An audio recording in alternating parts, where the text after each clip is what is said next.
வணக்கம். சங்கிகளின் ஆதரவாளன் கதிரேசன்.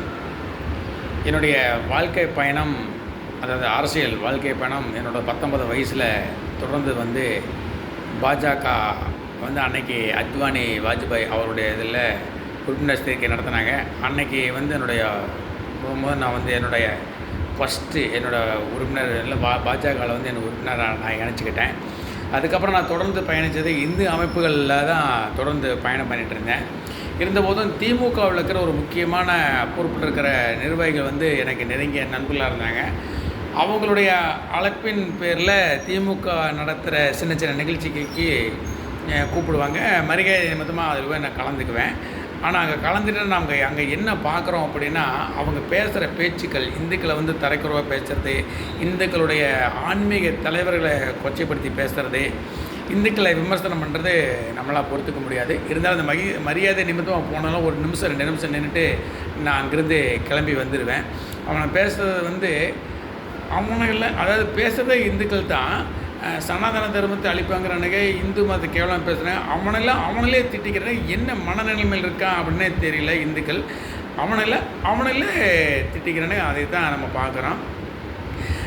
கருணாநிதி அவர்கள் காலத்தில் இருந்த திமுக வேறு, இன்றைக்கி நம்ம ஸ்டாலின் அவர்கள் இருக்கிற திமுக வேறு. கருணாநிதி காலத்தில் இருந்த திமுகவுடைய நிலைப்பு, அவர் இந்து தெய்வங்களையும் இந்துக்களையும் விமர்சனம் பண்ணினாலும் இந்து தலைவர்களுக்கான மரியாதையை அவர் கரெக்டாக கொடுத்தாரு. எல்லாருக்குமான மரியாதை மாதிரியே எல்லாத்தையும் நடத்தினார். ஒரு சமயம் கருணாநிதி அவர்கள் முதலமைச்சராக இருக்கும்போது பகவத்கீதையை பற்றி ஒரு விமர்சனம் பண்ணியிருந்தார். அதுக்காக அன்னைக்கு நம்ம இந்து முன்னணி தலைவராக இருந்த ராம்கோபால்ஜி அவர்கள் கருணாநிதி அவர்களுக்கு பகவத்கீதையை இங்கே பரிசாக கொடுக்குறோம் அப்படிங்கிற ஒரு நிகழ்ச்சி, அப்படி ஒரு ஸ்டேட்மெண்ட் விட்டார். அதுக்கு டைமும் கேட்கப்பட்டது. திமுக தலைமையிலிருந்து ராமகோபால்ஜி கருணாநிதி சந்திக்கிறதுக்கு டைமும் கொடுக்கப்பட்டது.